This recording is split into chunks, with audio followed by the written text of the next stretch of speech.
बिस्मिल्लाहिर्रहमानिर्रहीम। आज हमारा लेक्चर नंबर 4 है कंडीशनल प्रोग्रामिंग से रिलेटेड। लास्ट लेक्चर भी हमारा कंडीशनल प्रोग्रामिंग का था। बेसिकली लास्ट लेक्चर में हमने इफ एल्स को स्टडी किया था। आज हम इसी का एक नेक्स्ट स्टेप स्टडी करेंगे जिसको हम कहते हैं स्विचेस। ठीक है। स्विचेस भी बेसिकली कंडीशनल ही प्रोग्रामिंग का हिस्सा है। उसमें इफ एल्स होता है, इसमें स्विचेस एंड केसेस होते हैं। ठीक है। चलें हम मैं आपको ना एक छोटी सी पहले एग्जांपल से ही स्टार्ट लेता हूं ताकि आप लोगों को समझाना थोड़ा सा इजी हो जाए। देखें जी, आपके साथ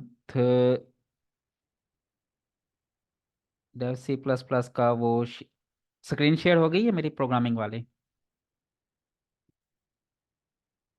ओके। ठीक है। आए जी, हम एक काम करते हैं, एक छोटा सा प्रोग्राम बनाते हैं पहले। अच्छा, पहले ये बताएं, पिछले किसी प्रोग्राम में किसी लेक्चर में कोई इशू, कोई क्वेश्चन, कोई कंफ्यूजन अगर है तो वो पूछ लें पहले। फिर वरना मैं अभी एक प्रॉब्लम स्टेटमेंट बताता हूँ आपको, फिर हम उस प्रॉब्लम को सॉल्व करने की कोशिश करते हैं। कोई भी प्रॉब्लम, किसी भी बच्चे को जल्दी जल्दी आंसर किया करें, जल्दी जल्दी। यस नो लिखना है कि अगर प्रॉब्लम है तो यस, अगर नहीं है प्रॉब्लम तो नो। वालेकुम अस्सलाम। अच्छा चलें जी। ओके ओके ठीक है। हम एक छोटा सा प्रोग्राम ये बनाते हैं कि हम यूजर से एक दिन का नंबर पूछेंगे और हम उसे बता देंगे कि इस नंबर पे कौन सा दिन होता है। जैसे हम कहते हैं कि जो पहला दिन होता है ना वो मंडे होता है। अज्यूम कर रहे हैं first day of the week is Monday. तो सेकंड डे क्या होगा? ट्यूसडे। थर्ड डे क्या होगा? वेडनेसडे। हमने ये चीज बस बतानी है यूजर को। तो हम कैसे बताएंगे? जल्दी से मुझे बताएं, इतने मैं ऊपर नीचे वाली चीजें लिखता हूँ, आप जल्दी से मुझे बताएं कि यूजर एंटर करेगा 1 तो हम कहेंगे इट्स मंडे। अगर यूजर एंटर करेगा 2 हम कहेंगे भाई इट्स ट्यूसडे। अगर यूजर एंटर करेगा 3 तो हम कहेंगे इट्स वेडनेसडे। ठीक है। तो अब इसका प्रोग्राम कैसे बनेगा, जल्दी से अपनी वर्डिंग में जो भी दो चार वर्ड में मुझे एक्सप्लेन करना चाहें कर सकते हैं। If else okay.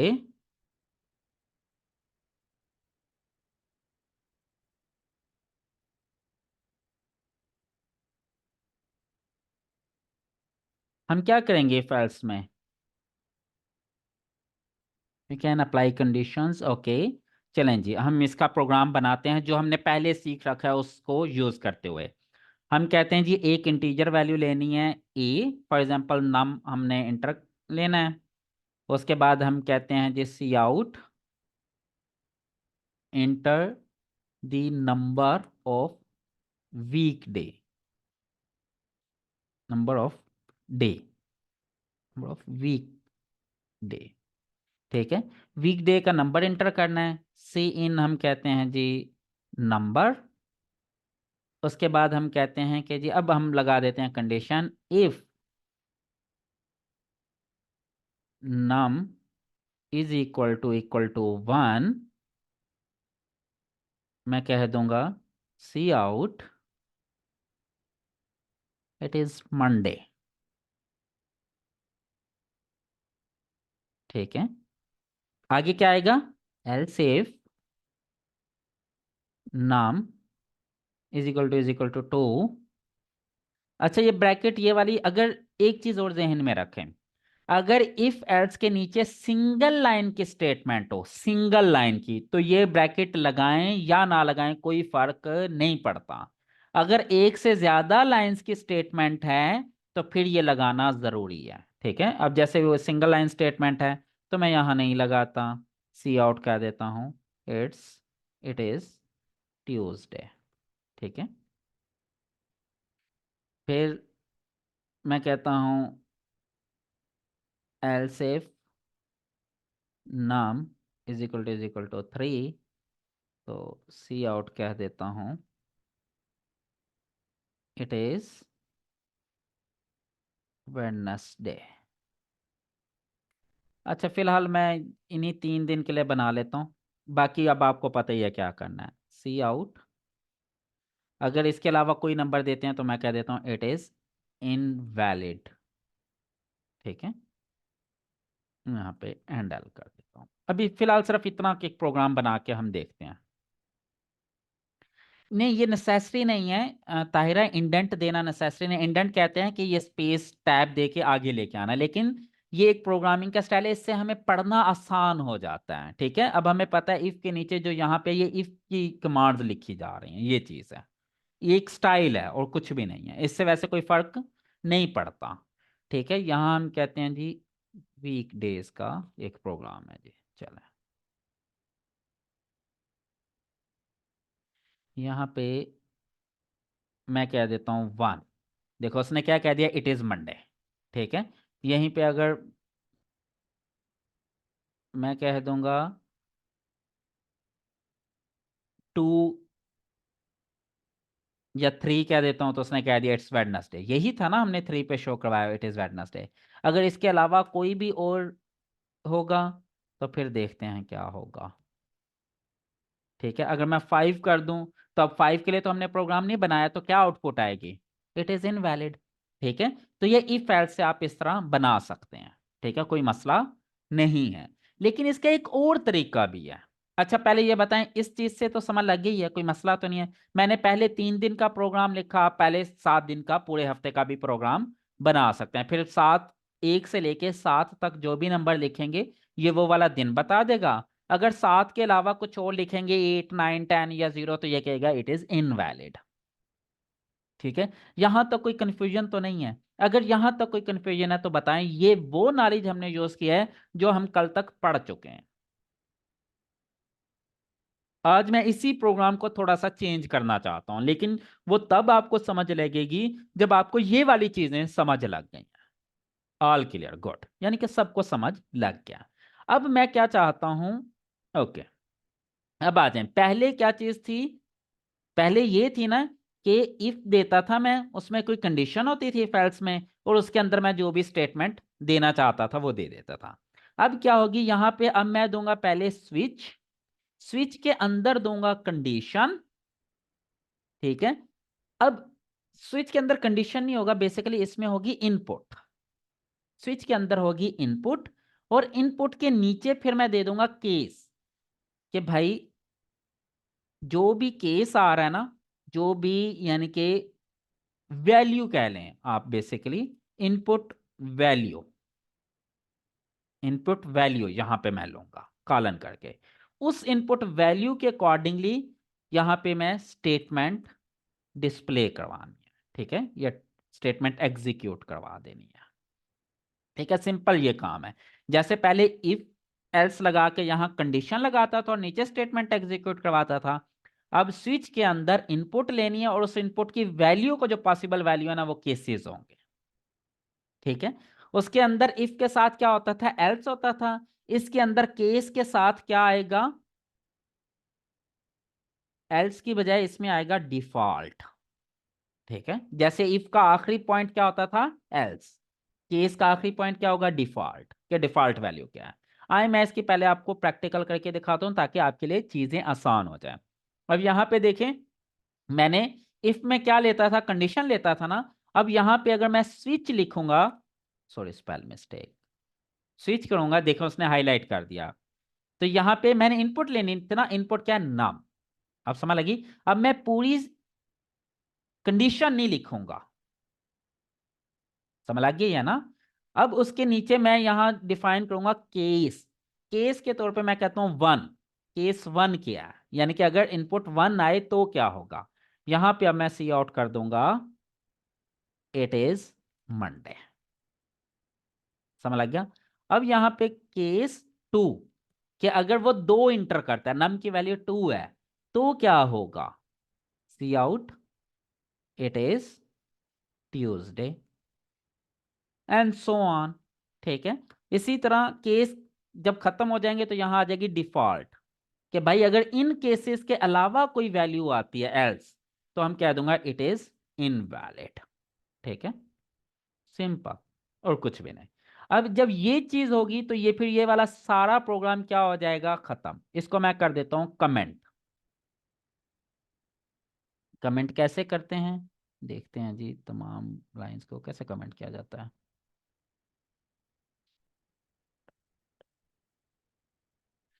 और कमेंट करना आता है किसी को? हाँ। हम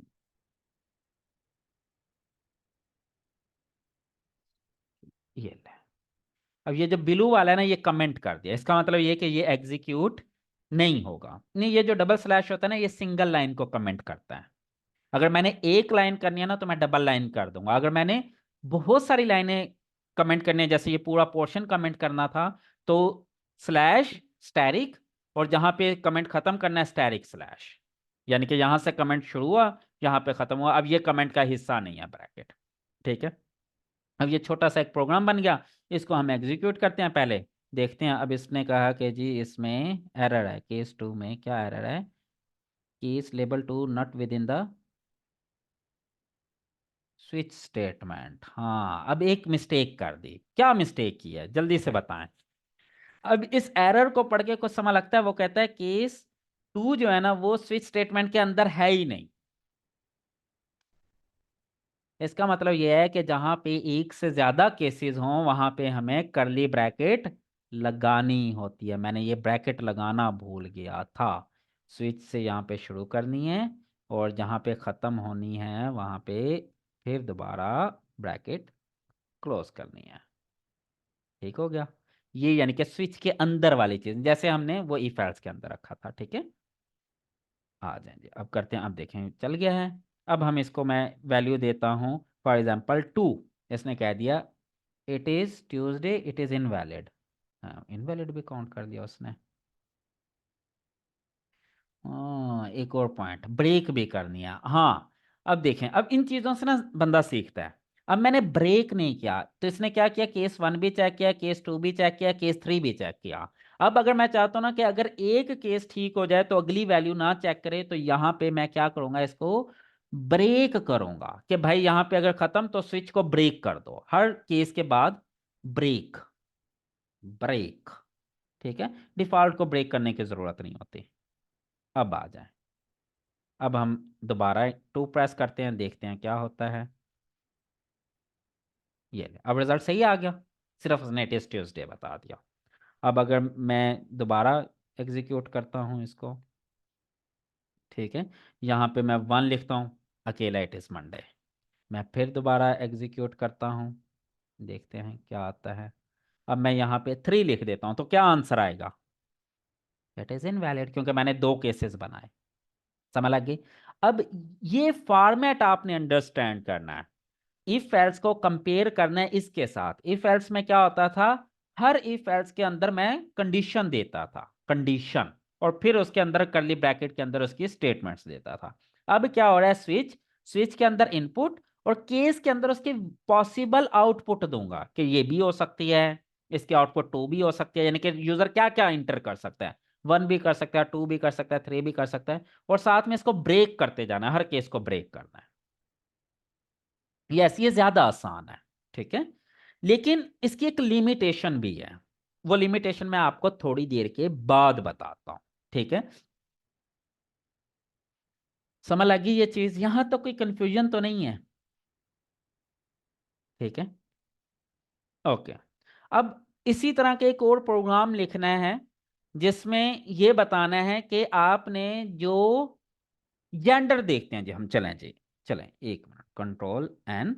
अब मैं एक प्रोग्राम बनाता हूं जिसमें वो ये बताएगा कि जी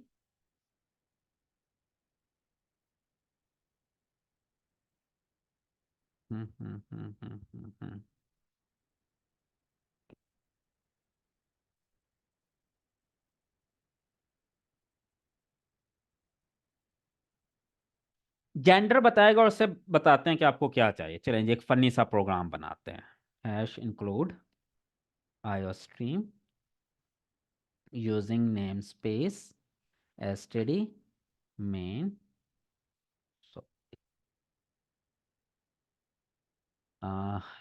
इसका हम बताते हैं करेक्टर, टाइप करेक्टर में लेते हैं। करेक्टर जी कर देते हैं। जेंडर उसने बतानी है। C out enter your gender. M for male and F for female. ठीक है,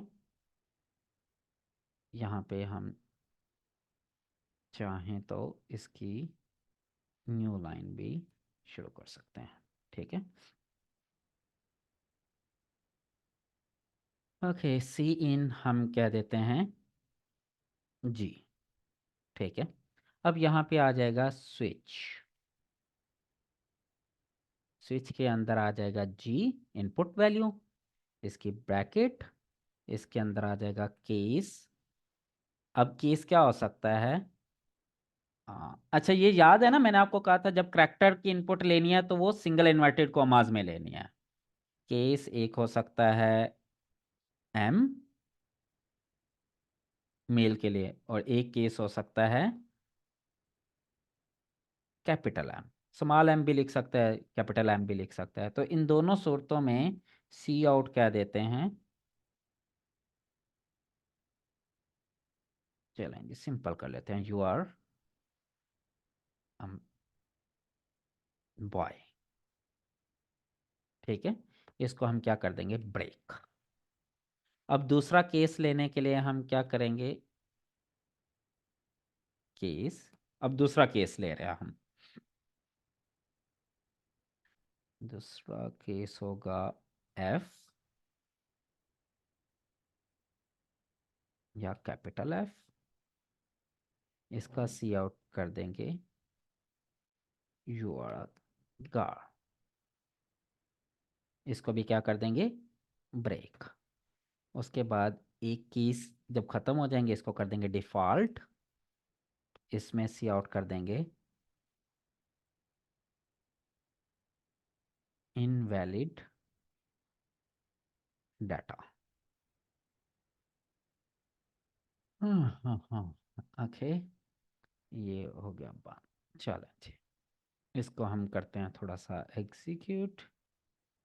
11, इसको कहते हैं जेंडर, कोई भी नाम दे देते हैं।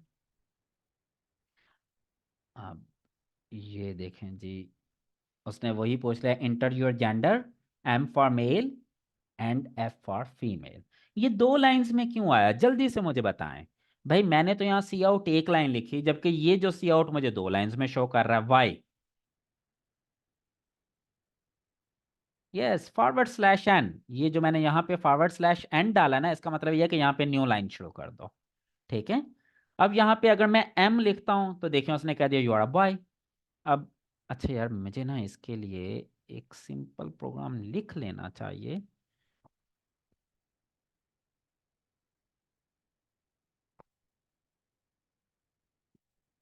To ABC।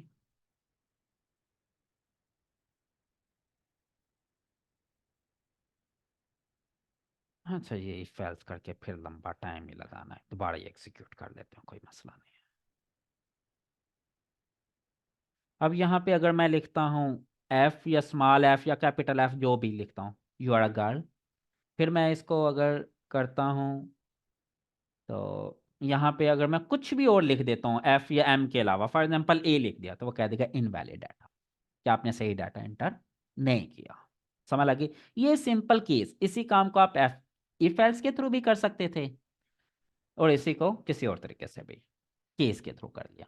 अब समझ लगी? मुश्किल तो नहीं है कोई चीज, सिंपल। क्या डिफरेंस आया? स्विच के अंदर यहां पे इनपुट है, और इफ एल्स के अंदर क्या चीज थी यहाँ पे? एक मिनट, मैं ना आपको कंपेयर कर देता हूँ, कंपैरिजन। यहाँ पे हम एक टेबल ड्रा करते हैं, यहाँ इंसर्ट टेबल, ये ले। यहाँ पे हम लिखते हैं इफ एल्स, यहाँ पे लिखते हैं स्विचेस। अब इफ एल्स में क्या होता है? इफ, और यहाँ पे क्या आती है? कंडीशन। ठीक है, यहाँ पे क्या आएगा वर्ड? स्विच। और यहाँ पे क्या आएगी? इनपुट। यहाँ पे फिर कंडीशन दे के स्टेटमेंट्स आती हैं।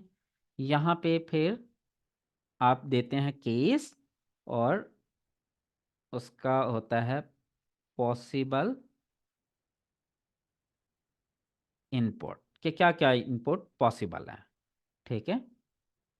उसके बाद फिर यहाँ पे आती है एल्स इफ। ठीक है। यहाँ पे हमने ब्रेक भी करना होता है उसको। ठीक है। और यहाँ पे फिर आती है एल्स इफ, और यहाँ पे होता है केस। ठीक है। यहाँ पे केसेस ही चलते हैं, वहाँ पे मल्टीपल इफ एल्स चलते रहते हैं। यहाँ पे फिर एंड पे एल्स आता है, तो यहाँ पे क्या आ जाता है, डिफॉल्ट। बस, कोई फर्क नहीं है। स्विचेस ज्यादा आसान है as compare to if else. लेकिन स्विचेस का एक मसला है। पहले ये बताएं, ये कंपैरिजन समझ लग गया? मुश्किल तो नहीं है कुछ भी। यहाँ पे इफ में कंडीशन लगाते थे, यहाँ स्विच में इनपुट डाल देंगे। जैसे यहाँ पे अगर इफ एल्स लगाता तो ये लगाता मैं कि जी इज इक्वल टू एम। ठीक है। यही होता ना इफ एल्स में। जैसे यहाँ पे इफ एल्स में ये देखें, पूरी एक कंडीशन लिखी कि क्या अगर ये ट्रू है तो इसके अंदर चला जाएगा, फॉल्स है तो अगली कंडीशन चेक करेगा। अब इसमें क्या है, इसमें मैंने सिर्फ इनपुट दी, और मैं ये कंडीशन जो है ना वो केस है, यहां से चेक करेगा क्या जो इनपुट आई वो एम से मिलती है, कैपिटल एम से मिलती है, एफ से मिलती है, कैपिटल एफ से मिलती है। अगर जिस भी केस के साथ मिल गई वो वाला सी आउट शो करवा देगा। अगर उससे ये नहीं मिलती किसी से भी, तो फिर डिफॉल्ट में जो भी डाटा लिखा है वो शो करवा देगा। बिल्कुल सिंपल, आसान, कुछ भी मुश्किल नहीं है। हाँ, बस एक चीज का ख्याल रखना है कि केस को आपने हमेशा ब्रेक करके खत्म करना है। अगर ऐसा नहीं करेंगे तो फिर अगर अगले कोई केसेस भी मिलना शुरू हो गए तो वो उस पे भी चलना शुरू हो जाएगा।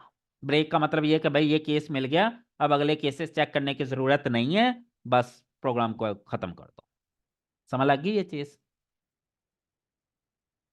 यहां तो कोई कंफ्यूजन तो नहीं है? यहां तक कोई भी किसी किस्म की कंफ्यूजन है तो पूछ लें, अदरवाइज फिर मैं एक क्वेश्चन आपसे पूछने लगा हूं।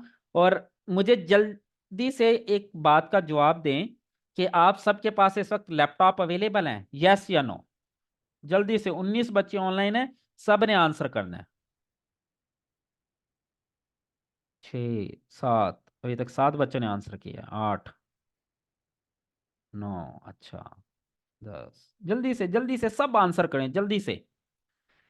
तकरीबन ज्यादा के पास लैपटॉप अवेलेबल है, और सबके पास ये डेव सी प्लस प्लस का सॉफ्टवेयर भी इंस्टॉल है, yes no? Yes yes yes, good, सबके पास ही है। अभी मैं आप लोगों को एक असाइनमेंट दूंगा जो अभी आपने सॉल्व करनी है और अभी दिखानी है, और फिर आपके साथ मैं भी हल करूंगा। पहले ये समझ लें, उसके बाद मैं असाइनमेंट देता हूँ, रेडी रहिएगा। अच्छा, इसमें कोई कंफ्यूजन, कोई इशू? अगर कोई इशू है तो बताएं, अगर क्लियर है तो लिखें ऑल क्लियर, बस, ताकि मैं आगे फिर जल्दी से ऑल क्लियर। Good good. अगर कोई भी डाउट है, कोई चीज़ समझ नहीं लगी, कोई कंफ्यूजन है, तो आप पूछ सकते हैं, मैं दोबारा एक्सप्लेन कर दूंगा, लेकिन ये बहुत आसान है, इफ एल्स की निस्बत आसान है। अच्छा, अब जल्दी से मुझे बताएं कि आपको कोई प्रॉब्लम नजर आ रहा है या कोई लिमिटेशन नजर आ रही है केस की? कोई भी, जल्दी से बताएं जल्दी से।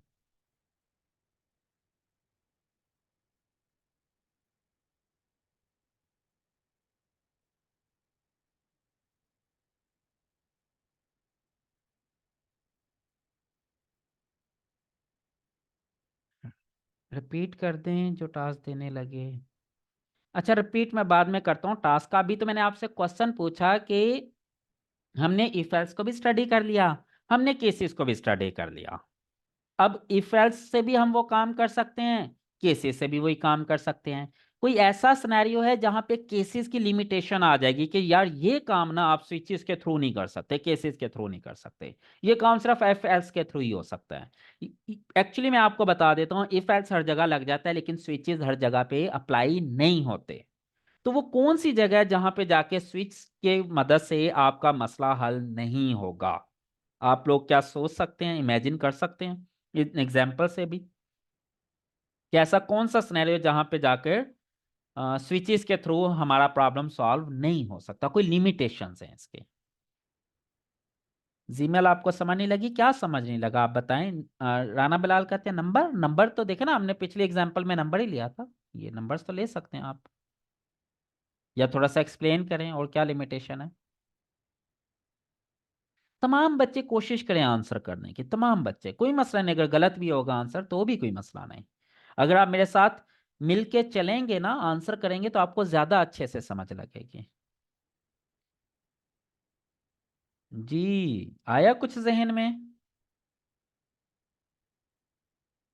स्विच और सेकंड वाला,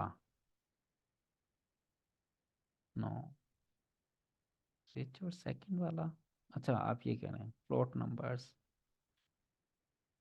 फ्लोट नंबर पे भी खेल सकता है, कोई मसला नहीं, चल जाएगा। ज्यादा केसेस नहीं लगा, नहीं लगा सकते हैं, जितने मर्जी केसेस लगा लो, जितने मर्जी लगा लो, कोई मसला नहीं।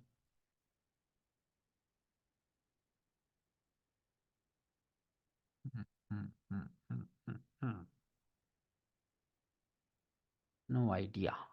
ओके, चलें जी, 20 सेकंड मजीद सोचने के लिए, उसके बाद फिर मैं आंसर कर दूंगा। 20 मोर सेकंड्स, जल्दी से सोचें, कोशिश करें कि आखिर ऐसा कौन सा सिनेरियो जो हम स्विचेस के थ्रू कर नहीं सकते। बाकी ये देखें, ये जेंडर वाला भी हमने कर लिया, वीकडेज वाला भी स्विचेस के थ्रू कर लिया।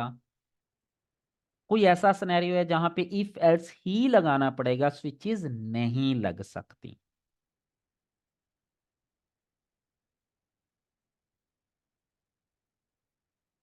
लॉन्ग प्रोग्राम नहीं, लॉन्ग प्रोग्राम होने का इससे कोई कंसर्न नहीं है जी। चले मैं थोड़ा सा मजीद आपको चीजें क्लियर करवाता हूँ, शायद अब आपको समझ लग जाए। स्विचेस के अंदर हम देखते हैं पॉसिबल आउटपुट, कि अगर ये आउटपुट होगी, यानी कि जो यूजर इनपुट क्या कर रहा है, पॉसिबल इनपुट क्या लें आप, कि यूजर क्या इनपुट कर रहा है, सीन क्या कर रहा है, उसके थ्रू रिजल्ट दिखाना है ना। इसी तरह ही है ना, अगर तो इनपुट है लिमिटेड, यानी कि एग्जैक्ट फिगर्स हैं, वैल्यूज हैं, फिर तो ठीक है। लेकिन अगर इनपुट है इनफाइनाइट या रेंजेस हैं, तो वो हम कैसे लिखेंगे, इसकी एग्जांपल मैं देता हूं, ग्रेड्स। अब बताएं ग्रेड्स वाला क्या, ये देखें हमने इफ एल्स में किया था ना, तो अब ये वाला काम बताएं स्विचेस के थ्रू कैसे होगा, कि अगर उसकी 90% से ज्यादा है, ये कैसे होगा।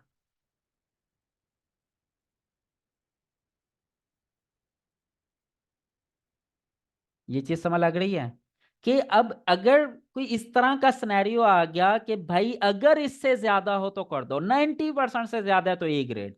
अब भाई 90% से ज्यादा क्या, 90 भी हो सकता है, 90.1 भी हो सकता है, 90.2 भी हो सकता है, 90.21 भी हो सकता है, ये तो इनफाइनाइट वैल्यूज है ना, 90 से लेके 100 तक।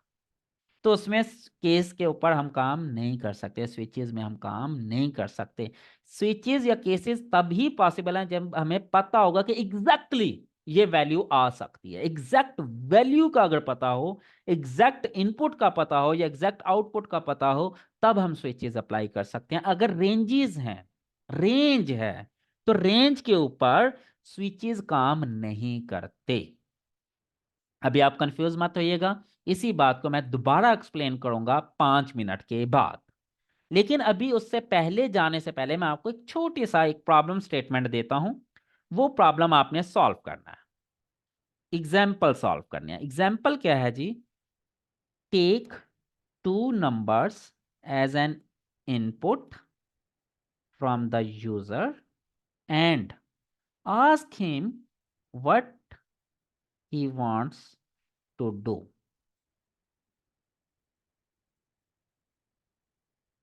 एडिशन, मल्टीप्लिकेशन, डिवीजन और subtraction. Solve this problem with the help of switch. चलें जी, अब आप अपना Dev C plus plus open कर लें। अब आपने करना क्या है, आपने दो नंबर यूजर से इनपुट लेने हैं। प्रॉब्लम समझ लें पहले, दो नंबर यूजर से इनपुट लेने हैं, और आपने उनसे पूछना है भाई आप क्या करवाना चाहते हो, इन दो नंबरों का एडिशन करवाना चाहते हो, इन दो नंबरों की मल्टीप्लिकेशन करवाना चाहते हो, इन दो नंबरों की डिवीजन करवाना चाहते हो, या इन दो नंबरों की सब्ट्रैक्शन करवाना चाहते हो। फिर वो बताएगा कि भाई मैंने ऐड करना है, फिर आपने उसे बता देना है कि जी सम ऑफ बोथ इज दिस, बस रिजल्ट शो कर देना है। समझ लगी? प्रॉब्लम समझ लगी है ना आपको? कोई ऐसा बच्चा जिसको ये एग्जाम्पल समझ ना लगी हो कि करना क्या है, प्रॉब्लम समझ ना लगी हो? All clear? 2 नंबर इनपुट लेने हैं और साथ में ये भी इनपुट करवाना है उससे कि भाई करना क्या है, ऐड करना है, मल्टीप्लाई करना है, डिवीजन करना है, सब्ट्रैक्शन करना है, फिर जो वो बताएगा उसी के अकॉर्डिंग उसे रिजल्ट निकाल के दे देना है बस। अगर वो कहे मैंने ऐड करना है तो ऐड करके दे दे उसे। कर लेंगे? जल्दी से बताएं तमाम बच्चे, क्या आप ये कर सकते हैं? Yes sir no? क्या आप अभी इस प्रॉब्लम को सॉल्व कर सकते हैं?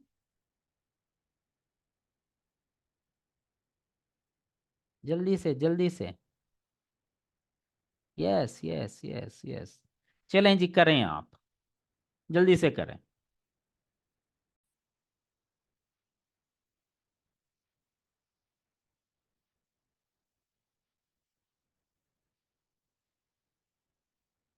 आपके सामने मैंने भी इस प्रोग्राम को शुरू कर दिया है, सिंपल, ठीक है।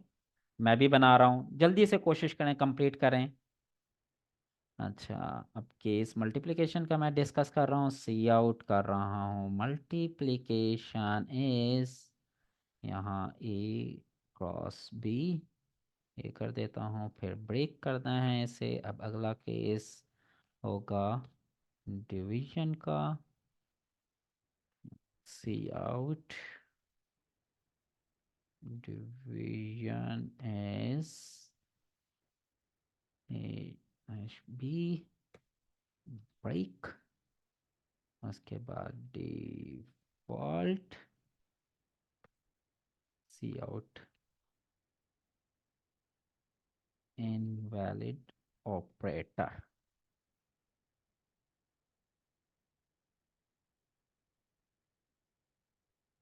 चलें जी, practice to do all this. Tahira बहुत आसान है, आप अगर 2 मिनट भी लगाएं, आप देखें 2 मिनट भी नहीं लगे, मैंने बना लिया आपके सामने ही। अब मैं इसको ज़रा एग्जीक्यूट करके देख लूँ कि इसमें कोई मिस्टेक तो नहीं है। इसको मैं कह देता हूँ ऑपरेटर। अब देखें, मैं इसको देता हूँ first number, for example 4, second number 5। अब मैं इसको प्लस का निशान दे देता हूँ, देखें उसने कह दिया सम इज 9, ठीक है। चलें जी, जल्दी से बताएं, आप छोड़ दें अब अपना काम, अगर हो गया तो भी बताएं, नहीं हुआ तो भी बताएं। जल्दी से मुझे सिर्फ ये नंबर लिख दें कि आप किस स्टेप तक पहुंच गए। स्टेप 1 कंप्लीट किया, 2 किया, 3 किया, 4 किया, 6 किया है, 7 कर लिया, 8 कर लिया। 8 का मतलब है कंप्लीट हो गया। जल्दी से बस स्टेप नंबर लिख दें कि अभी आप किस स्टेप पर हैं। Tahira 6, okay. Next next next, तमाम बच्चे जल्दी से, वह 6, जल्दी से करते जाएं, जल्दी से। सब अब अपना काम छोड़ दें, जितना हो गया बस, ठीक है। अब मैं आपको मजीद कुछ और चीज़ें गाइड कर देता हूँ, अभी आपके समझ लग जाएंगी। तो जहां तक आपने कर लिया बस वो नंबर लिखकर मुझे मैसेज कर दें। Speed up speed up speed up. 4, 8, okay. जल्दी से जल्दी से जल्दी से। 5, 4, जल्दी जल्दी जल्दी। इतना स्लो क्यों आंसर कर रहे हैं भाई, जल्दी। बड़े ही निकम्मे बच्चे हैं यार मेरे तो, एक नंबर लिखने में इतना टाइम लगा रहे हैं, डिजिट लिखने में। चले, वो भी आधे बच्चों ने जवाब ही नहीं दिया माशाल्लाह से। अब क्या कहूँ मैं। ओके चलें, छोड़ दें बस, अब अपना काम छोड़ दें और ये देखें।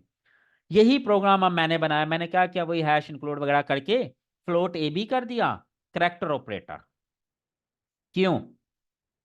Can you show the board, I want to note down.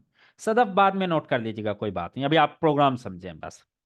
अब मैंने चूंकि 2 नंबर इनपुट लेने थे ना यूजर से, मैंने भाई उसको 2 नंबर के लिए फ्लोटिंग पॉइंट बना लिया, क्योंकि वो फ्लोट वैल्यू भी हो सकती हैं। फिर मैंने ऑपरेटर लेना था, प्लस माइनस डिवीजन मल्टीप्लिकेशन, इसके लिए मैंने इसका एक वेरिएबल टाइप बना ली, करेक्टर, जिसे चार कहते हैं, ठीक है। ओपी उसका नाम दे दिया, आप कुछ भी दे लें अपनी मर्जी से, सी दे लें। मैंने कहा इंटर फर्स्ट नंबर सी इन ए। सबको समझ लग गई? अब जल्दी से आंसर करते रहना है कि ओके या कोई प्रॉब्लम है। अगर समझ लग गई तो यस, नहीं लगी तो नो। यहां तक सबको समझ लग गई। उसके बाद मैंने फिर सेकंड नंबर ले लिया, इंटर सेकंड नंबर, उसका सीन कर दिया बी। सिंपल, यहां तक समझ लग गई। दो नंबर इनपुट ले लिए। उसके बाद मैं तीसरे नंबर पे इनपुट ले रहा हूं यूजर से कि भाई दो नंबर तो दे दिए, अब मुझे ये बताओ इनका करना क्या है। प्लस करना है, माइनस करना है, डिवीजन करनी है, मल्टीप्लिकेशन करनी है, क्या करना है। ठीक है। उसका सेन कर लिया मैंने ऑपरेटर। ऑपरेटर क्या होगा, करैक्टर वैल्यू है, ये कोई इंटीजर नहीं है, 1 2 3 नहीं है, कोई फ्लोट वैल्यू नहीं है, ये करैक्टर है। Plus minus multiplication division. ठीक है। अब यहां से मैंने इनपुट ले लिया। वो यहां तक समझ लग गई। ये सिंपल मैंने तीन चीजें इनपुट ली हैं, दो नंबर और तीसरा ऑपरेटर। अब मैंने उसके बाद कर दिया स्विच। स्विच में क्या आता है, इनपुट आती है ना। इनपुट किसकी आएगी, ऑपरेटर की, क्योंकि इसी के ऊपर कंडीशंस लगानी है ना, ऑपरेटर की। फिर उसके बाद मैंने कर दिया केस, यानी कि पॉसिबल इनपुट, कि ऑपरेटर की पॉसिबल इनपुट क्या हो सकती है। यूजर भाई प्लस का निशान इंटर कर सकता है, यही इंटर करेगा ना। मैंने कह दिया अगर वो प्लस इंटर करता है केस, और चूंकि ये करैक्टर है, करैक्टर के लिए हमेशा सिंगल कोमा के अंदर लिखते हैं, ये मैंने आपको लास्ट लेक्चर में भी समझाया था। मैंने कह दिया अगर वो प्लस लिखे तो सी आउट क्या करना है, सम इज, और आगे मैंने सम कैलकुलेट कर दिया A+B। अब आपकी मर्जियां, चाहें तो अलग से वेरिएबल बना लें, C D E F, C = A+B, E = A-B, F = A × D, लेकिन मैंने वेरिएबल बनाने के बजाय यहाँ डायरेक्ट ही कैलकुलेट कर दिया रन टाइम पे। ठीक है। यहां पे मैंने कर दिया सम इज A+B जी। अगर वो मैंने कहा अगर ऑपरेटर की वैल्यू नेगेटिव इंटर करता है, यानी कि माइनस का निशान, डैश का निशान इंटर करता है, तो इसका मतलब है ये सब्ट्रैक्शन हो रही है। आपने मैसेज शो करना है सब्ट्रैक्शन इज, और आगे फार्मूला लगा देना सब्ट्रैक्ट वाला, A-B। अगर वो स्टैरिक इंटर कर देता है, ऑपरेटर की वैल्यू स्टैरिक आ जाती है, तो इसका मतलब वो मल्टीप्लिकेशन करना चाहता है, तो A×B। अब ये देखें मैंने यहाँ एंडल लगा दिया, यहाँ नहीं लगाया, आप लोगों को समझाने के लिए कि भाई ये आपकी मर्जी है, लगाना है लगा लो, नहीं लगाना ना लगाओ, अपने जो भी आप करना चाहते हैं। फिर चौथा केस था डिवीजन का, कि डिवीजन कैसे होती है, स्लैश के थ्रू होती है ना, कि भाई अगर वैल्यू ऑपरेटर की आ गई स्लैश, तो फिर क्या होगा, मैं उसे मैसेज शो करूंगा डिवीजन इज A/B, और तमाम केसेस को ब्रेक करते जाना है। अब मैं कहता हूं इन चार करैक्टर की तो मुझे समझ है, इसके अलावा वो A B C X Y Z जो भी इंटर करे, मुझे तो नहीं पता ना, मुझे तो नहीं पता। केस कॉलन और केस कॉलन, तायरा मुझे नहीं समझ लगी, आप क्या पूछना चाहते हैं। नहीं नहीं, कॉलन नहीं है, कॉलन बाद में है। ये देखें, केस आगे, फिर उसका वो जो भी है वो लिख के फिर कॉलन आएगा, कॉलन एंड पे आएगा। ठीक है, जैसे आप पिछली एग्जांपल में भी देखें, ये देखें हमने केस पहले उसकी पॉसिबल आउटपुट लिखी, फिर कॉलन लिखा, पॉसिबल इनपुट लिखी, फिर कॉलन लिखा, इसी तरह। ठीक है। यहां अब इसके अलावा वो कहता है भाई जो भी प्रेस करे वो डिफॉल्ट में है, इनवैलिड ऑपरेटर, कि भाई ये ऑपरेटर का मुझे नहीं पता क्या है। सिंपल। और ये चलना शुरू हो जाएगा। अब आपके सामने है, अब मैं अगर इसको F11 प्रेस करता हूं, तो ये देखें ये आ जाएगा।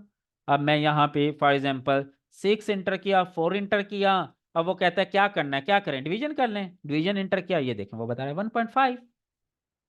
सिंपल, जो भी ऑपरेटर आप यहाँ पे इंटर करेंगे वही यहाँ पे शो हो जाएगा। अब अगर चलें देखते हैं, कोई ऐसा ऑपरेटर डालते हैं जो हमने डिफाइन ही नहीं किया हुआ। ठीक है। यहाँ पे मैंने फॉर एग्जांपल 6 दे दिया, 3 दे दिया। अब यहाँ पे ऑपरेटर डाल देता हूँ A B से लिख देता हूँ, या ये वाला एक्सप्लेनेशन निशान डाल देता हूँ, ये देखें वो कहते हैं इनवैलिड ऑपरेटर। अब इन चार ऑपरेटर के अलावा कुछ भी लिखूंगा, आंसर आ जाएगा इनवैलिड। समझ लग गई। अब बताएं यहां तक अगर कोई कंफ्यूजन है, कोई इशू है इस प्रोग्राम में, क्या मुश्किल था, कुछ भी मुश्किल नहीं था ना। बड़ा आसान बच्चों वाली चीज है। सिंपल इनपुट ले, दूसरा नंबर इनपुट लिया, ऑपरेटर इनपुट लिया, स्विच के अंदर हमने ये बताया कि भाई इनपुट किस चीज की ले रहे हैं, ऑपरेटर की ले रहे हैं। फिर उसके पॉसिबल केस बता दिए कि ये पॉजिटिव भी इंटर कर सकता है, नेगेटिव का निशान इंटर कर सकता है, स्टैरिक का सिंबल इंटर कर सकता है, स्लैश डाल सकता है, तो उससे क्या क्या होगा वो लिखते गए, साथ ब्रेक करते गए, डिफॉल्ट करके प्रोग्राम खत्म, chapter close, tata bye bye. बस। समझ लगी या नहीं, कोई कंफ्यूजन, कोई इश्यू है तो पूछ लें जल्दी से।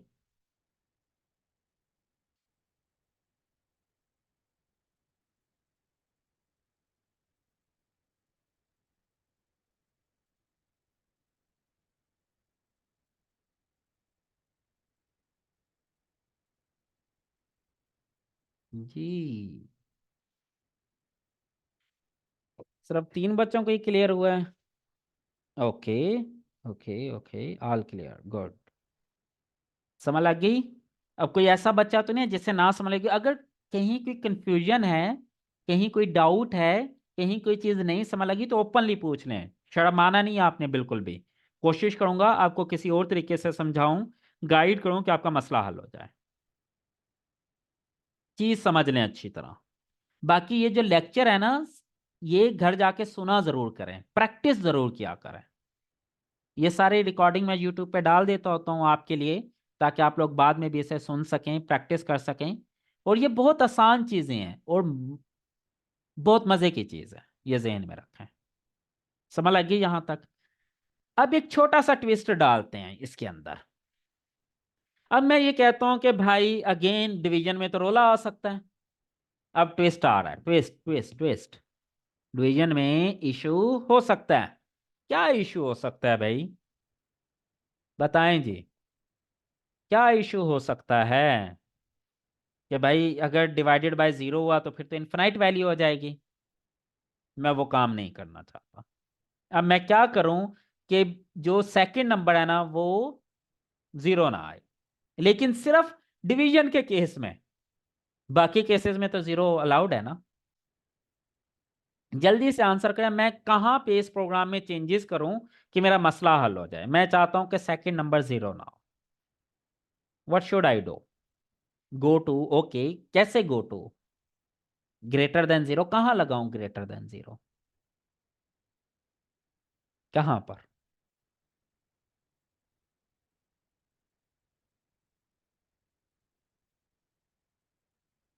जल्दी से जल्दी से जल्दी से।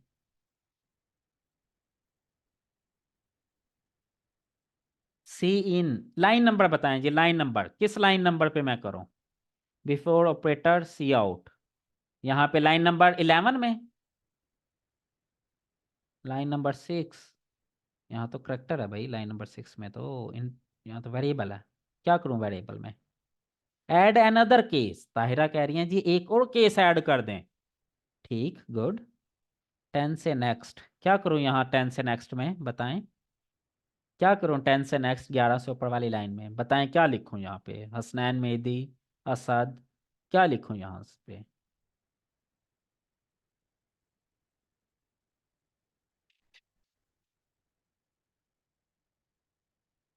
जल्दी से, एक छोटा सा ट्विस्ट डाला, अभी तो कुछ भी नहीं किया। और इस प्रॉब्लम का सलूशन हमने कल देखा भी था।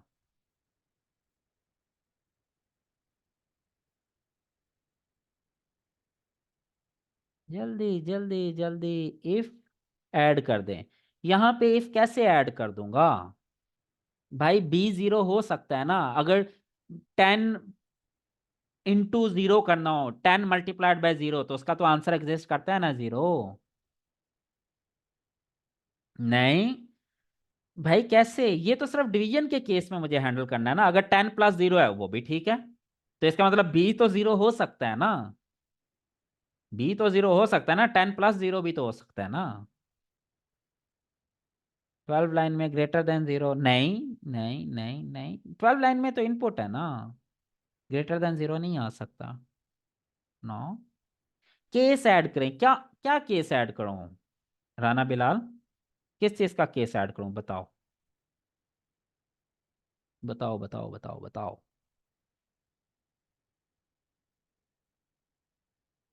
जी, बताओ बताओ बताओ। किस चीज का केस ऐड करूं? केस ऐड करेंगे, के स्लैश, ये वहाज। मुझे आपके आंसर की समझ नहीं लगी। Add label. किस चीज का लेबल ऐड करेंगे? कहाँ पे लेबल ऐड करेंगे? अभी तक सही आंसर की तरफ कोई नहीं जा रहा है। थोड़ा सा सोचें सोचें सोचें।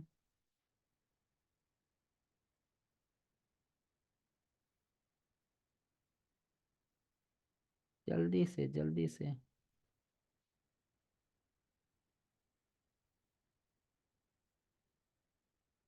Move to division case, add line before check value of B. अच्छा चलें, मैं आपको बता देता हूँ, कंफ्यूज नहीं होना। जब ये वाला केस आया ना तो यहां पे मैं चेक कर लूंगा, इसके अंदर मैं एक कंडीशन लगा देता हूँ इफ एल्स की। इफ इसका क्या था, बी इज इक्वल टू 0, अगर बी 0 है तो भाई सी आउट, सी आउट कर दें, सी आउट 0 क्या कहेंगे, डिवीजन बाय 0। ठीक है, एरर शो कर दें।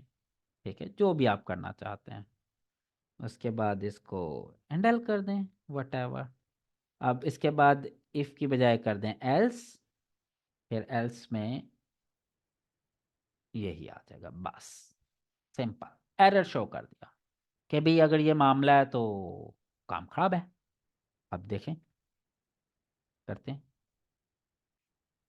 स्विचेस के अंदर इफ एल्स भी लग सकता है, इफ एल्स के अंदर स्विचेस भी लग सकते हैं, दोनों एक दूसरे के साथ यूज हो सकते हैं। 4 0 उसने क्या दिया, ऑपरेटर। अब मैं ऑपरेटर करूंगा तो वो कहता है डिवीजन बाय 0, भाई बता रहा है कि डिवीजन बाय 0। अब अगर इसे गो टू करना है तो यहाँ पे गो टू भी कर सकते हैं, सी आउट बाय 0 गो टू करके देखें गो टू वाला होगा इसके अंदर या नहीं। गो टू ABC करें,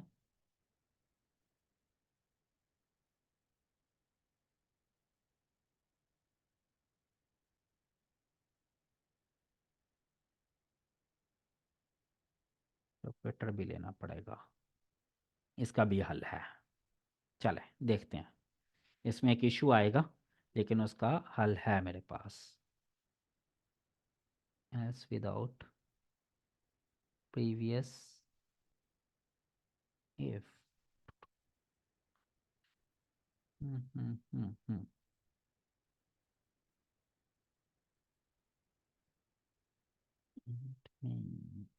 एस विदाउट प्रीवियस इफ, इसकी कमांड अगर नहीं लगाते। अच्छा ये अब हो रही हैं, पढ़ रही हैं। इसको कॉपी करते हैं, एक्स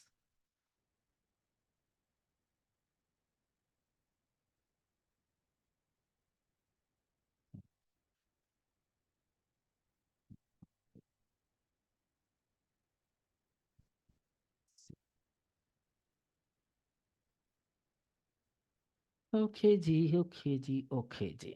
हम करते हैं 5 3, सॉरी, चले, ये तो आंसर निकला है। दोबारा करते हैं, हमने 0 लिखना था ना सेकंड को। 5 0 अब वो कहता है डिवीजन बाय 0 नॉट पॉसिबल, दोबारा सेकंड नंबर एंटर करें। मैं फिर 0 कर देता हूँ, फिर वो पूछते हैं ऑपरेटर, फिर वो कहते हैं 0 नहीं पॉसिबल, दोबारा सेकंड नंबर एंटर करें। मैं 2 एंटर कर देता हूँ, फिर स्लैश, अब देखें 2.5। अब अगर आप चाहें कि ऑपरेटर ना पूछे दोबारा दोबारा, सिर्फ सेकंड नंबर ही पूछे, तो फिर आप क्या करेंगे, इसको उठा के कॉपी करके यहाँ पे पेस्ट कर देंगे। समझ लगी, समझ लगी ये चीज। अच्छा ये जो एरर आ रहा था ना वो इस वजह से आ रहा था कि याद करें मैंने आपको बताया था कि अगर इफ के बाद एक ही स्टेटमेंट एग्जीक्यूट करवानी हो ट्रू की शक्ल में, तो फिर आपने ब्रैकेट, ये करली ब्रैकेट लगाएं ना लगाएं कोई फर्क नहीं पड़ता। लेकिन अगर एक से ज्यादा लाइंस हैं, दो हो गई ना, तो फिर करली ब्रैकेट लगाना जरूरी है। ठीक है, वरना उसे एल्स मिल नहीं रहा और दूसरी स्टेटमेंट मिल जाती है। ठीक है। अच्छा ये गो टू वाला फिलहाल छोड़ें, सिंपल ये बताएं इफ एल्स की समझ लगी, गो टू वाला रहने दें अभी, ये भी मैं बाद में बता देता हूं कि भाई इसके अंदर डिवीजन के अंदर मैंने एक और कंडीशन लगा दी कि जब वो डिवीजन वाले के अंदर आ जाए ना तो फिर ये चेक करे क्या बी इक्वल टू 0 है या नहीं। अगर है तो उसे मैसेज दे देना भाई डिवीजन बाय 0 वाला मसला है। अगर बी 0 नहीं है यानी कि नॉन जीरो वैल्यू है तो बस फिर डिवीजन कैलकुलेट करके बता दे division is A divided by B. यहां तक क्लियर। अब मैंने ये कहा कि भाई एरर के साथ साथ आप उसे कहें मुझे दोबारा वैल्यू दें बी, उसकी बी की, तो फिर गो टू लगाएंगे ना। तो ये मैंने यहां पे लगा दिया गो टू ABC, और ABC को यहां लेबल कर दिया बिल्कुल वैसे जैसे लास्ट क्लास में हमने गो टू लगाया था, और तो कुछ भी नहीं किया, बस सिंपल। यहां ये वाली वैल्यू हमें दोबारा चाहिए था ना सेकंड वाली, वो यहां पे ABC लिख दिया कॉलन, और यहां पे लिख दिया गो टू ABC, जो भी यहां नाम दे मैंने ABC दे दिया। आप यहाँ एक्स वाई जी कर दें, जो भी जो यहाँ पे लिखेंगे ना, फॉर एग्जाम्पल यहाँ एक्स वाई जी लिखा, तो फिर वही वैल्यू, वही लोकेशन यहाँ लिख देंगे एक्स वाई जी। ठीक है, समझ लग गई? कोई इसमें वो नहीं है, क्योंकि मैंने ब्रैकेट नहीं लगाई थी पहले, क्योंकि मेरे पास एक ही लाइन थी। जब आपके पास एक ही लाइन हो इफ एल्स में, तो फिर आपकी मर्जी है, ब्रैकेट लगानी या लगाएं, नहीं लगानी ना लगाएं, दोनों सूरतों में ठीक है। लेकिन अगर आपके पास लाइन कमांड एक से ज्यादा हो, जैसे इस सूरत में आ गया, फिर ब्रैकेट लगाना लाजमी है, लाजमी। जैसे एल्स के बाद मैंने ब्रैकेट नहीं लगाई, करली ब्रैकेट क्यों नहीं लगाई? एल्स के बाद भी तो मैं ब्रैकेट लगा सकता था ना, ये वाली करली ब्रैकेट जो इफ के बाद मैंने लगाई है, तो एल्स के बाद क्यों नहीं लगाई? जल्दी से आंसर करें। एल्स के बाद मैंने करली ब्रैकेट क्यों नहीं लगाई जो मैंने इफ के बाद लगाई हुई है? Single line, yes. क्योंकि एल्स वाला जो कमांड है वो सिंगल लाइन है, जब सिंगल लाइन हो तो ब्रैकेट लगाऊं ना लगाऊं कोई फर्क नहीं पड़ता। अगर मैं लगाना भी चाहता तो मैं इस तरह लगा भी सकता हूं, और यहां पे मैं इसको ये लिख सकता हूं एल्स, इसको मैं कट करता हूं और यहां पे मैं लिख देता हूं ये ले, तब भी ठीक है, अब भी ये वर्क करेगी। करके देखते हैं। ये ले जी, चल गया प्रोग्राम। यहाँ मैं 4 इंटर करता हूँ, यहाँ 0 इंटर करता हूँ, डिवीजन इंटर करता हूँ, वो कहता है जी मसला है भाई, वो कहता है ओके मैं 2 कर देता हूँ, डिवीजन कर देता हूँ, आंसर निकाल देता है। समझ लगी ये बात? कोई मसला तो नहीं है इसमें? बताएं जी, समझ लगी, समझ लगी? ये भी समझ लगी कि स्विचेस के अंदर भी इफ एल्स लगाया जा सकता है, और इफ एल्स के अंदर स्विचेस भी लगाए जा सकते हैं, दोनों एक दूसरे के अंदर इंसर्ट कर सकते हैं आप। इफ एल्स के अंदर स्विचेस और स्विचेस के अंदर इफ एल्स। कोई बच्चा जिसे कोई भी कंफ्यूजन हो, यस, जहां जरूरी है आपको जो समझ। चलें जी, यहां तक कोई कंफ्यूजन तो नहीं है में से आप में से किसी और का इंटरनेट, आसिम इंटरनेट आई से होता है, इंटरनेट मसला कर रहा है मेरे पास, बहुत कर रहा है भाई, पूरे पाकिस्तान में ही मसला है। मैं भी क्लास लेने से पहले स्पेशल उसका पासवर्ड चेंज करता हूँ कि कोई और कनेक्ट ना कर ले मेरे इंटरनेट के साथ। चलें जी, ओके। आपका ठीक होगा भाई, आप हैं ही इंटरनेट वाले लोग। ओके। हाँ, यहां तक ओके हो गया। अब एक छोटा सा ट्विस्ट और डालने लगा हूं। रेडी हैं? रेडी हैं नेक्स्ट ट्विस्ट के लिए, इसी प्रोग्राम के अंदर? अब एक छोटा सा मसला है, चलें जी पहले मैं आपको मसला बताता हूं क्या है, फिर उसका सोल्यूशन पूछूंगा मैं आप लोगों से। उसने मुझे कहा जी फर्स्ट नंबर इंटर करें, मैंने कह दिया जी 4। उसने कहा जी सेकंड इंटर कर दे, मैंने कहा 0। अब वो कहते हैं जी ऑपरेटर बताएं, मैंने कह दिया डिवाइड। वो कहते हैं भाई नहीं possible division by 0, second number दोबारा इंटर करें। मैं कहता हूँ अच्छा चलो 2 के साथ कर दो। अब वो कहता है ऑपरेटर बताए, भाई ऑपरेटर तो मैंने बता दिया ऊपर के स्लैश दे दी, ये दोबारा ऑपरेटर क्यों पूछ रहा है? मैं चाहता हूं ये दोबारा ऑपरेटर ना पूछे मेरे से। मेरे क्वेश्चन की समझ लगी? भाई मैंने 4 दिया, 0 दिया, ऑपरेटर दे दिया। अब वो कहता है 0 नहीं हो सकता डिवाइड। मैंने कहा ओके, उसने बताया कि दोबारा नंबर इंटर करो, मैंने दोबारा इंटर कर दिया। जब नंबर दोबारा दे दिया नॉन जीरो, अब फिर दोबारा वो मुझसे पूछ रहा है कि इंटर ऑपरेटर क्यों? अब मैं चाहता हूं ये दोबारा ऑपरेटर मुझसे ना पूछे, बस वो 2 दे दिया तो फौरन मुझे आंसर दे दे। अब इस प्रोग्राम में क्या चीज चेंज होनी चाहिए मुझे बताएं, व्हाट शुड आई चेंज, कि ये मसला हल हो जाए कि वो ऑपरेटर दोबारा दोबारा ना पूछे, सेकंड वैल्यू दोबारा पूछ ले अगर 0 है। गो टू प्लेस, क्या करूं गो टू प्लेस का? क्या करूं गो टू प्लेस का बताएं जी, मैं वहीं लगा देता हूं जहां आप कहते हैं।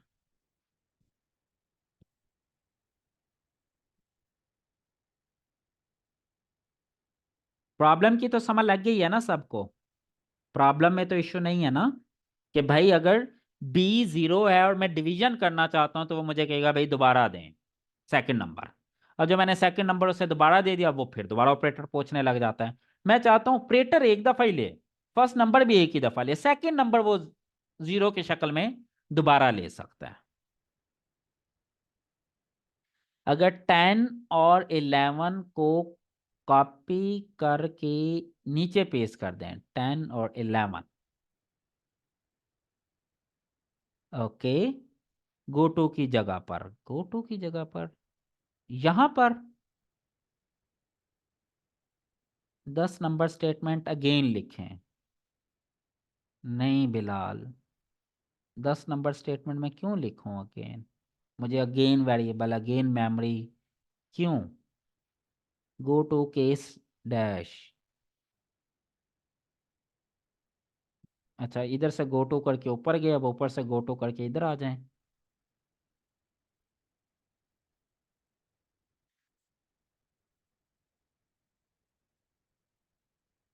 जी, बी को ओवरराइट कर रहे होंगे ना हम, क्यों करें? उसको वेरिएबल को वाई नीचे लिख दें। यार सिंपल, हम क्या करेंगे, इस ऑपरेटर की 2 लाइनों को करो कट यहां से, और यहां पे कर दो पेस्ट। ये लें जी, बस मसला हल। देखते हैं जी।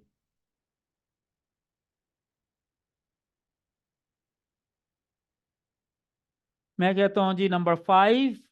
अब वो कह रहा ऑपरेटर डिवाइड, अब वो कह रहा है 0, वो कहेगा सॉरी, दोबारा एंटर करो सेकंड नंबर। मैं फिर कहता हूँ 0, वो कहता है भाई डिवीजन बाय 0 नॉट पॉसिबल। मैं कहता हूँ ओके 2। ये देखो उसने फौरन रिजल्ट दे दिया, अब वो ऑपरेटर नहीं पूछेगा दोबारा। समझ लगी? अब मैंने फर्स्ट नंबर, फिर ऑपरेटर, फिर सेकंड नंबर। अगर सेकंड नंबर 0 है तो गो टू एक्स वाई जी, कर्सर यहां पे आएगा, यहां से चलना आगे शुरू होगा। अब ऑपरेटर ऊपर चला गया, ऑपरेटर नहीं मांगेगा अब दोबारा। समझ लगी? अब मैंने कुछ भी नहीं किया, सिर्फ तरतीब बदली है प्रोग्राम की। क्यों? क्योंकि सॉफ्टवेयर की ब्यूटी है कि वो हर चीज लाइन बाय लाइन पढ़ता है, लाइन बाय लाइन। पहले ये लाइन पढ़ेगा, फिर ये, फिर ये, फिर ये, फिर ये, तरतीब से चलेगा। जब वो ये सारी चीजें आ गई, अब B 0 हो गया, उससे कह दिया, कमांड दे दी go to X Y Z, X Y Z. अब वो यहां से दोबारा नीचे शुरू करेगा, ऊपर नहीं जाएगा। पहले ऑपरेटर एक्स वाई जी के नीचे था, इसलिए वो दोबारा ऑपरेटर ले रहा था। अब ऑपरेटर को मैंने ऊपर लिख दिया एक्स वाई जी से, अब वो नहीं मांगेगा। समझ लगी ये बात? जल्दी से बताएं, समझ लगी या नहीं? छोटी छोटी चीजें हैं, छोटे छोटे ट्विस्ट हैं, बस दिमाग इस्तेमाल करते जाना है, मसले हल करते जाना है। कुछ भी नहीं है, बिल्कुल बेसिक सी बच्चों वाली चीजें हैं। कोई चीज मुश्किल नहीं है इसमें, कुछ भी मुश्किल नहीं है।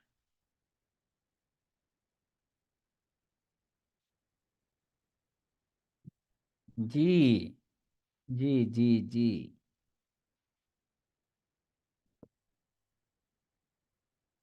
यहां तक कोई प्रॉब्लम, कोई कंफ्यूजन किसी भी किस्म के? अब देखें, केसेस वहां भी हो सकते हैं कि अगर आपने एडमिशन का क्राइटेरिया है या कोई इंटरव्यू का क्राइटेरिया है, मेल के लिए अलग क्राइटेरिया है, फीमेल के लिए अलग क्राइटेरिया है, तो भाई सबसे पहले आप पूछें कि आपकी जेंडर क्या है, मेल या फीमेल। अगर मेल है तो उसके ऊपर पूरे का पूरा मेल क्राइटेरिया अप्लाई हो जाएगा। केस के अंदर, यहाँ पे केस में जब वो लिखेगा ना, एम डिफाइन करेगा, कहाँ पे था ये, जेंडर, तो यहाँ पे फिर पूरे का पूरा एक अलग प्रोग्राम लिखा होगा केस के अंदर, वो चाहे 1000 लाइनों का हो। फिर अगला केस होगा एफ का, फीमेल का, कि अगर फीमेल है तो ये क्राइटेरिया। बहुत सारी जगहों पे, बहुत सारी जॉब्स में मेल का क्राइटेरिया अलग होता है, फीमेल का क्राइटेरिया अलग होता है। तो इसी तरह आप कर सकते हैं इवन मेडिकल के केस में भी। इंसान के अंदर जो ब्लड की क्वांटिटी होती है, एचबी जिसे कहते हैं, वो मेल की अलग रेंज होती है, फीमेल की अलग होती है। इसी तरह जॉब के अंदर भी मेल की अलग रेंजेस होती हैं, फीमेल की अलग रेंजेस होती हैं। तो अगर आपने इस तरह से प्रोग्राम चेंज करना हो तो आप केसेस के अंदर कर सकते हैं, केस डिफाइन करें, और एम का पूरा प्रोग्राम क्राइटेरिया केस एम के अंदर, एफ का पूरा प्रोग्राम क्राइटेरिया एफ के अंदर, एफ केस के अंदर, सिंपल। तो चीजें बड़ी आसान हो जाती हैं केसेस के थ्रू। जी जिमल, आपने कहा है नो, किस चीज पे नो? समझ नहीं लगी, इस चीज का नो कह रहे हैं या कोई प्रॉब्लम नहीं है? जी जी जी जी, जल्दी से बताएं, चीजें समझ लग रही हैं? मुश्किल तो नहीं लग रही? क्लियर है सब कुछ?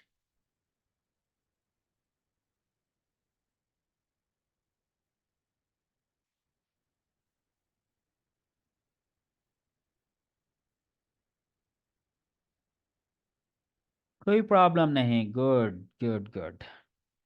मुश्किल तो नहीं लग रहा ना, ये चीजें आसान है ना, कर लेंगे ना। अब देखें, मैंने आपको बेसिक प्रोग्रामिंग काफी हद तक कवर करवा दिया, जिसमें कंडीशंस भी खेलना सिखा दिए, इफ एल्स भी सिखा दिए, स्विचेस भी सिखा दिए।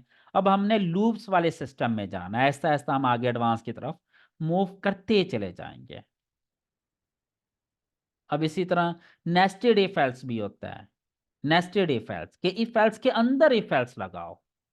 अब जैसे ये केस के अंदर इफ एल्स लगाया ना, कहाँ लगाया था ये, यहाँ पे केस के अंदर इफ एल्स लगाया ना, इसी तरह इफ एल्स के अंदर भी इफ एल्स लग सकता है। इसी पूरे प्रोग्राम को हम केस की बजाय बनाते हैं इफ एल्स से, और जब ये वाला सिनेरियो आता है इसके अंदर फिर इफ एल्स आ जाता। नेस्टेड इफ एल्स उसे कहते हैं, नेस्टेड, यानी कि एक चीज के अंदर फिर वही चीज शुरू हो जाती है। ठीक है। अब मैं आपको कहूं कि सबसे पहला क्राइटेरिया तो ये है जी, लूप को तो अभी हम डिस्कस नहीं कर रहे ना, चले मैं आपको ना एक जनरल केस सिनेरियो बताता हूं। अब मुझे चाहिए डेवलपर्स, फॉर एग्जांपल मैंने अपने लिए वेबसाइट डेवलपर हायर करना है। अब मेरी रिक्वायरमेंट है कि मैं कभी भी फीमेल डेवलपर को हायर नहीं करता अपने ऑफिस में। इसी तरह अगर मुझे कोई राइटर चाहिए तो मैं कभी मेल राइटर को हायर नहीं करता। इसी तरह मुझे अगर कोई डिज़ाइनर चाहिए तो भी मेरी कोशिश होती है कि मैं फीमेल को हायर करूं। अब कुछ चीज़ों में मैं फीमेल को प्रायोरिटी देता हूँ, कुछ चीज़ों में मैं मेल को प्रायोरिटी देता हूँ। अगर प्रोग्रामर चाहिए मुझे, कोर प्रोग्रामर, तो मैं कहता हूँ बंदे को हायर करूँ। क्यों? क्योंकि प्रोग्रामर्स के साथ ना मैंने नाइट्स में काम ज़्यादा करना होता है, नाइट सिटिंग करवाता हूँ। अभी भी मेरे ऑफिस में मेरा जो डेवलपर है वो अभी भी बैठे हुए हैं। आप देख लें टाइम क्या हो गया, रात के 10-11 बज रहे हैं, मेरी डेवलपमेंट की टीम अभी भी बैठी है। अब बॉयज के साथ मुझे पता है नाइट में काम करना मेरे लिए आसान है, मैं रोक सकता हूँ उन्हें अपने ऑफिस में, सारी रात भी बैठा सकता हूँ। फीमेल के साथ ऐसा नहीं पॉसिबल। तो अब मैंने अपना क्राइटेरियाज डिफाइन किए हैं। अब मैं क्या कहता हूँ सबसे पहले कि जी, अगर डेवलपर की जॉब है तो मैंने प्रायोरिटी देनी है मेल को। चलें जी, पहला क्राइटेरिया कंडीशन क्या लगेगी, जॉब किस चीज की है, डेवलपर की, कि भाई मेल है या फीमेल। इफ की कंडीशन लगी, if male then for the go for the next process, else out. अगर फीमेल है तो आपका इंटरव्यू नहीं होगा, वहीं से बाहर। मैं आप बता देता हूँ कि भाई मेल डेवलपमेंट की जॉब के लिए फीमेल्स को हायर नहीं करता। पहला इफ समझ लगी। अब अगर वो मेल है, बंदा है, अब उसका दूसरा इफ क्या लगेगा, इंटरव्यू, कि क्या इंटरव्यू क्लियर हुआ या नहीं। पहला इफ जेंडर, उस जेंडर के अंदर फिर एक और नेस्टेड इफ लग जाएगा, इंटरव्यू, कि भाई क्या इंटरव्यू क्लियर है या नहीं। अब अगर इंटरव्यू क्लियर है तो फिर नेक्स्ट प्रोसेस, अगर नहीं क्लियर तो आउट। फिर उस नेस्टेड इफ के अंदर फिर एक इफ लगेगा कि क्या आप हमारी कंपनी की टर्म्स एंड कंडीशंस को फॉलो करेंगे या नहीं, एक्सेप्ट करते हैं या नहीं। उसमें सैलरीज आ जाती हैं, टाइमिंग आ जाती हैं, प्रोसीजर आ जाता है, हमारे रूल्स ऑफ एथिक्स आ जाते हैं, फिर रूल ऑफ डेवलपमेंट आ जाते हैं। फिर चौथा नेस्टेड इफ ये लग गया, पहला जेंडर, दूसरा इंटरव्यू, तीसरा रूल्स। फिर चौथी चीज आ जाती है कि ठीक है जी, अगर आप ये सारी चीजें एक्सेप्ट करते हैं तो फिर नेक्स्ट प्रोसेस होगा, अगर ये एक्सेप्ट नहीं करते तो वहां से आउट। अगर एक्सेप्ट कर लिया तो चौथा इफ क्या लगेगा कि भाई कब से ज्वाइन करना है, आपको कोई टाइम चाहिए, कोई प्रीवियस कंपनी है उसके साथ कोई एग्रीमेंट है 1 महीने का, 2 महीने का, तो आप 2 महीने के बाद ज्वाइन करेंगे। फिर उसके बाद नेक्स्ट प्रोसेस, ये समझ लगा। अब ये नेस्टेड इफ है, इफ के अंदर इफ, इफ के अंदर इफ, इफ के अंदर इफ। समझ लग रही है ना ये बात, कि अगर ये कंप्लीट होगा तो अगला प्रोसेस शुरू होगा, फिर अगले प्रोसेस में अगर वो कंप्लीट होगा तो थर्ड प्रोसेस शुरू होगा। इसे कहते हैं नेस्टेड इफ। बात समझ लगी या नहीं लगी? अगर जहां पे भी वो इफ की कंडीशन ब्रेक हुई तो वहीं से आउट। अब इसी तरह अगर मैंने राइटर हायर करना है, राइटर हायर करना है, तो सबसे पहले पूछूंगा भाई जेंडर, आप कहेंगे मेल, मैं कहूंगा सॉरी नहीं रखना, आप बाहर। आपने कहा फीमेल, मैं कहूंगा एक्सेप्टेड है, आ जाएं। पहला इफ लग गया। अब नेक्स्ट प्रोसेस शुरू हो जाएगा, फिर उस इफ के अंदर लगा होगा नेक्स्ट, नेक्स्ट इफ क्या, इंटरव्यू। मैंने इंटरव्यू करना है। अब मुझे लगेगा कि भाई वाकई इस बच्ची में टैलेंट है, इंग्लिश अच्छी है, मेरे साथ चल सकती है, मेरे रिक्वायरमेंट को फुलफिल कर सकती है, मैं कहूँगा ओके। अगर इंटरव्यू फेल, बाहर। अब सेकंड इफ इंटरव्यू का है ना, अगर इंटरव्यू क्लियर हो गया तो फिर नेक्स्ट इफ लग जाएगा क्या, मेरे रूल्स एंड रेगुलेशंस, कि भाई ये रूल्स हैं, ये सैलरी है, ये टाइमिंग है, ये सारा कुछ है, क्या आप एक्सेप्ट करते हैं या नहीं। अगर वो कहेगी यस, ओके, अगर उसके ऊपर निगोशिएट नहीं होता तो फिर कहानी खत्म, अगर निगोशिएट हो जाता है तो फिर चौथा स्टेप, फिर उस इफ के अंदर फिर एक इफ लग जाएगा। समझ लग रही है ना, सिंपल सी चीज है। समझ लगी, या कोई एग्जाम्पल करके बता दूं, या इसी एग्जाम्पल को आप इफ कर सकते हैं। बल्कि मैं एक छोटे से एग्जाम्पल करके दिखा देता हूँ जल्दी से आप लोगों को। इसको करता हूँ कॉपी, कंट्रोल एन, इसको करता हूँ पेस्ट। अब यहाँ पे मैं केसेस करता हूँ खत्म, इसको करते हैं इफ एल्स के थ्रू, ताकि चीज़ें या आसान हो जाएं। चलें जी, ये हो गया। अब मैं लगाता हूँ इफ एल्स। इफ क्या कहूँगा, operator is equal two plus. ठीक है, बस दो ही ऑपरेटर का मैं काम करके दिखा देता हूँ आपको, ताकि चीज़ें आपके लिए क्लियर हो जाएं। C out sum is A plus B.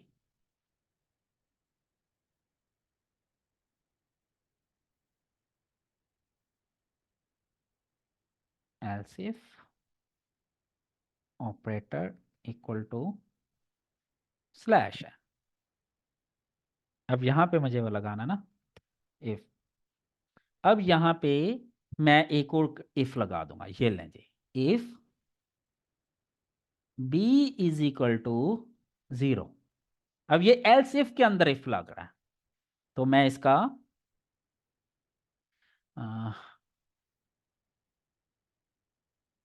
C out कर दूंगा।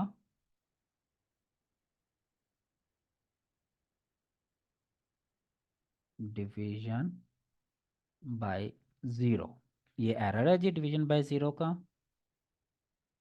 और इसको लगा दूंगा गो to X Y ji.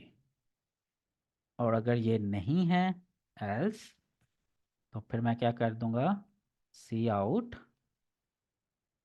Division is A divided by B.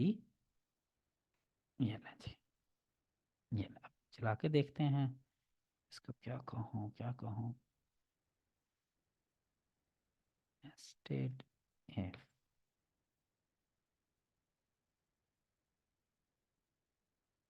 5 operator divide 0, वो कहेगा डिवीजन बाय 0 का एरर। मैं फिर 0 दे देता हूँ, फिर वो यही एरर देगा। मैं 2 देता हूँ, वो कैलकुलेट करके दे देता है 2.5। समझ लगी। अब ये नेस्टेड इफ है कि यहाँ पे देखें एल्स इफ के अंदर फिर एक इफ लगा दिया, अब इस पूरी के अंदर। अब मुझे ये बताएं, आपको ये तो पता है ना कि अगर ऑपरेटर पॉजिटिव होगा, ये वैल्यू ट्रू हो जाएगी, तो इसके अंदर वाली स्टेटमेंट एग्जीक्यूट होगी, और अगर ये फॉल्स होगी तो ये वाली स्टेटमेंट एग्जीक्यूट नहीं होगी। अब अगर ये वाला ऑपरेटर आ गया तो ये वाली स्टेटमेंट ट्रू हो जाएगी ना। अगर मैंने स्लैश इंटर किया तो ये वाली स्टेटमेंट ट्रू हो जाएगी। बताएं जी जल्दी से, यस नो यस नो। अगर मैंने स्लैश इंटर किया तो ये लाइन नंबर 18 क्या हो जाएगी, ट्रू हो जाएगी ना। जब ये ट्रू होगी तो फिर क्या एग्जीक्यूट होगा, कौन सी लाइन से लेके कौन सी लाइन तक एग्जीक्यूट होगा फिर।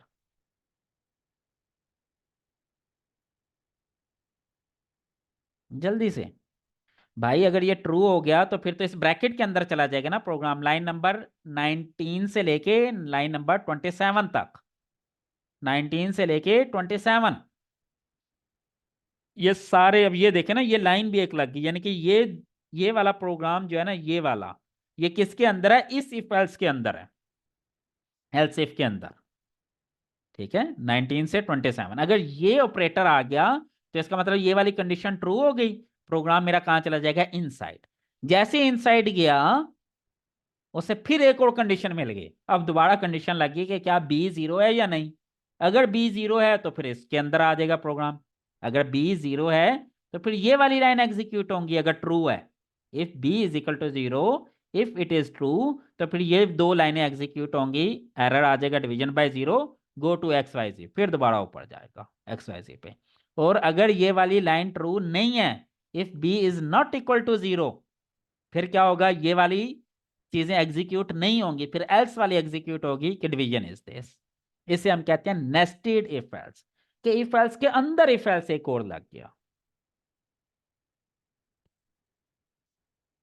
हाँ जी, समझ लगी या नहीं? या चीजें मुश्किल होना शुरू हो गई हैं? आसान है, वैसे बहुत आसान है, बच्चों वाली चीजें हैं, बिल्कुल इंतहाई आसान है। और स्टेप बाय स्टेप लेकर चल रहा हूँ, स्टेप बाय स्टेप ट्विस्ट डाल रहा हूँ इन प्रोग्राम्स के अंदर, ताकि आपके लिए समझना आसान हो जाए, अंडरस्टैंड करना आसान हो जाए। सबसे पहली कंडी इफ लगा कि डिवीजन करना है, फिर दूसरा इफ लगा कि सेकंड वैल्यू जीरो तो नहीं है। समझ लग गई ये चीज? जल्दी से तमाम बच्चे यस नो लिख दें, अगर समझ लग गई यस, अगर नहीं लगी तो नो, जल्दी से, ताकि मुझे समझ लग जाए। एक छोटा सा ट्विस्ट और डालने लगा हूं फिर मैं, ताकि आपका दिमाग चलना शुरू हो जाए। जल्दी से तमाम बच्चे अगर समझ लग गई लिखें यस, नहीं समझ लगी लिखें नो, ताकि मुझे समझ लग जाए कि अगर आपको यह समझ लग गई तो फिर एक छोटा सा और क्वेश्चन, एक छोटी सी और ट्विस्ट इसी के अंदर।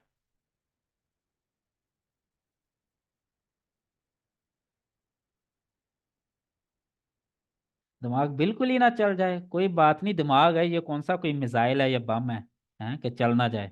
कुछ नहीं होता, धमाके होने दो अगर होते हैं तो। मजा आएगा जी आप लोगों को प्रोग्रामिंग करके, इंशाल्लाह। एक दफा आपका दिमाग चलने की देर है, देखें फिर आप एक ही प्रोग्राम को कैसे कितने कितने डिफरेंट तरीकों से हल करते हैं। दिमाग ही तो चलाना है आपका, दिमाग चलना चाहिए जी। चलें, गुड, सबको समझ लग गई। एक छोटा सा ट्विस्ट ये है, अब यहां पे आपने जो कंडीशन लगाई ना, वो ये चेक किया कि if B is equal to zero तो ये। अब मैं चाहता हूं कि मैं ये नहीं चेक करना चाहता कि बी जीरो है, ठीक है? मैं इस वाली स्टेटमेंट को ना एल्स में लिखना चाहता हूं, इफ वाली को यहां पे लेके आना चाहता हूं। आए जी, मैं अभी कर देता हूं।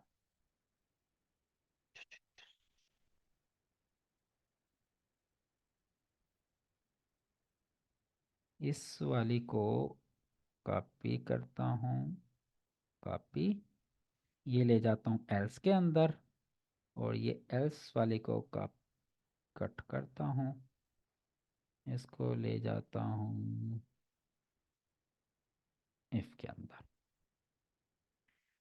बताएं जी, इसमें क्या खराबी आएगी? सर मेरी आज की क्लास तो इंटरनेट डिस्टर्ब कर रहा है, कोई बात नहीं, आसिम रिकॉर्डिंग सुन लीजिएगा, हो जाएगा, कोई मसला नहीं। जी अब बताएं इसमें क्या मसला आएगा? जल्दी से दिमाग चलाना शुरू कर दें, दिमाग चलना शुरू हो जाना चाहिए इनफैक्ट अब आपका, कि एल्स इफ ऑपरेटर स्लैश है, यानी कि डिवाइड करना है। अब कमांड दी है if B is equal to zero तो डिवाइड। अब तो ये उल्टा हो गया ना, काम खराब हो जाएगा। जल्दी से बताएं पहले प्रॉब्लम क्या आएगा, फिर उसका सोल्यूशन क्या आएगा। मैंने ये वाली स्टेटमेंट नीचे लिख दी, एल्स के अंदर एल्स वाली स्टेटमेंट उठा के इफ में लिख दी। स्टेटमेंट ही रॉन्ग है, ठीक है, ओके गुड। और जल्दी से। रॉन्ग तो है, गलती तो है, गलती क्या हो रही है, एरर क्या आएगा इसमें? चलें, अच्छा आप मुझे बताएं ठीक कैसे करना। अब ये तो समझ लग गया, चलो एरर है इसके अंदर, ठीक कैसे करेंगे? जो पहले था वो मैंने नहीं करना। अब मैं क्या इसमें करूं कि ये स्टेटमेंट यहीं रहे, ये वाली स्टेटमेंट भी यहीं रहे, और मसला भी हल हो जाए। जी बिल्कुल, इन्फिनिटी वाला इशू आ जाएगा इसमें।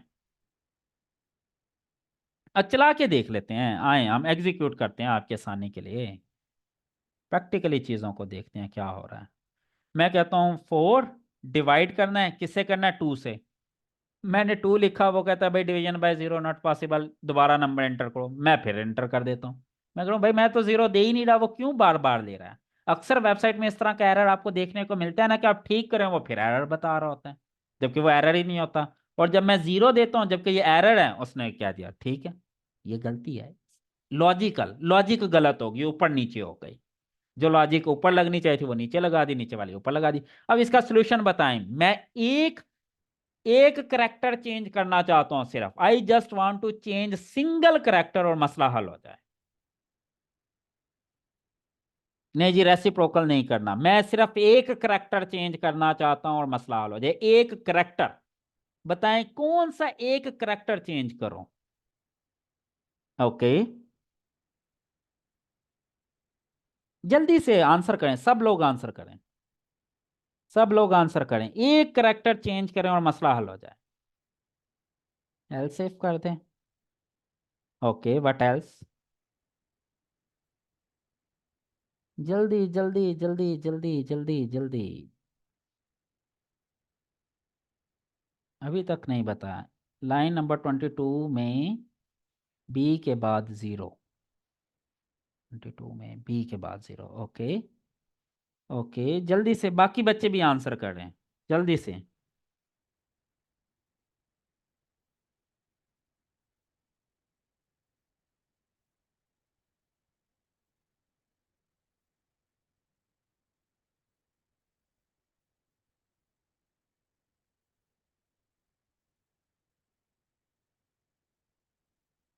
जल्दी से बाकी बच्चे भी काफी सारे बच्चों ने आंसर कर दिया है, अभी भी एक दो बच्चे रहते हैं, जल्दी से कोशिश करें तमाम बच्चे।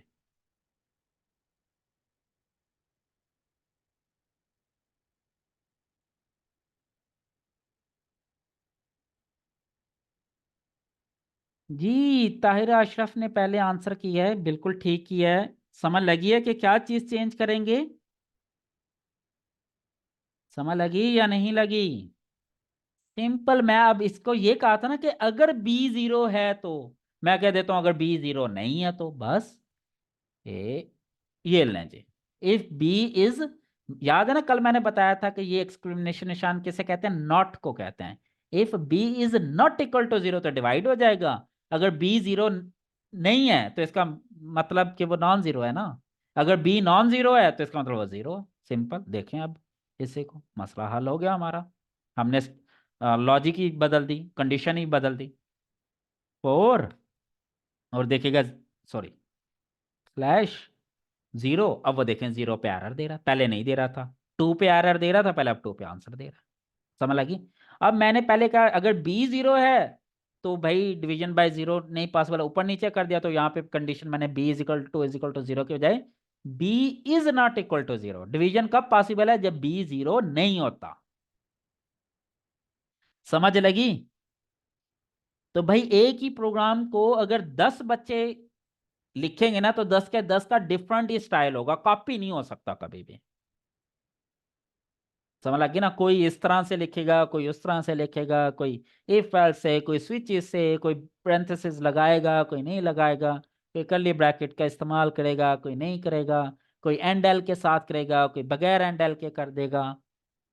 तो जब मैं प्रोग्रामिंग की असाइनमेंट्स दिया करता था अपने बच्चों को और मैं चेक करता था तो मुझे इन्हीं तरीकों से देखते पता चल जाता था कि इस बच्चे ने कॉपी पेस्ट किया है या क्या किया। जब भी अगर 10 बच्चों को एक ही असाइनमेंट दूं और 10 बच्चे खुद ब खुद करें, यानी कि खुद करें, किसी की कॉपी ना करें, तो 10 के 10 का स्टाइल डिफरेंट होगा। क्योंकि एक ही काम को करने के मल्टीपल मेथड्स होते हैं, जैसे अभी आपके सामने है, मैंने कंडीशन ही चेंज करके किसी और तरीके से सेम प्रॉब्लम को सॉल्व कर दिया। जी, आज वाले किसी भी जगह पे, आज के लेक्चर में या पिछले किसी लेक्चर में कोई कंफ्यूजन, कोई प्रॉब्लम, कोई क्वेश्चन है तो अभी पूछ लें, अदरवाइज आज का टॉपिक खत्म। बाकी फिर नेक्स्ट टॉपिक कल इंशाल्लाह। जी, ऑल क्लियर या कोई प्रॉब्लम है?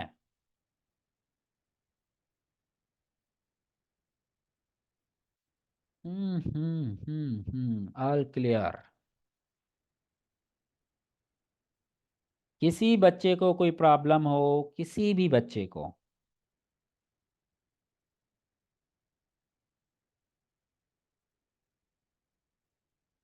ऐसे बच्चे जो मैट्रिक, अंडर मैट्रिक हैं, उनको कोई मसला? Concepts are clear but need a lot of practice. Yes, practice की आपको ज़रूरत है। थोड़ी सी प्रैक्टिस करेंगे जी, चीज़ें आसान लगने लग जाएंगी बच्चों वाली। ठीक है जी, सब कुछ क्लियर हो गया। अभी तक हमने बेसिक प्रोग्राम, वेरिएबल्स डिक्लेयर करना, इनपुट लेना, आउटपुट देना, कंडीशंस अप्लाई करना, अरिथमेटिक ऑपरेटर्स, फिर उसके ऊपर इफ एल्स, फिर स्विचेस, फिर नेस्टेड इफ एल्स, फिर स्विचेस के अंदर इफ एल्स, सारा कुछ हमने देख लिया। अब इसके अंदर यहाँ पे हम स्विचेस भी लगा सकते थे, आपको पता है? ये नेस्टेड इफ एल्स है ना, एल्स इफ के अंदर यहाँ स्विच लगा लेते हैं, यहाँ स्विच लगाते बी की वैल्यू को केस 0 हो जाता और डिफॉल्ट हो जाता। ठीक है, तो ये काम भी हो सकता है। अभी तो ये देखें छोटा सा प्रोग्राम है और छोटे से प्रोग्राम में कितने सारे डिफरेंट मेथड आ गए। अब यही अगर बड़ा प्रोग्राम हो तो इसे तो मल्टीपल वे से हम इस प्रॉब्लम को सॉल्व कर सकते हैं।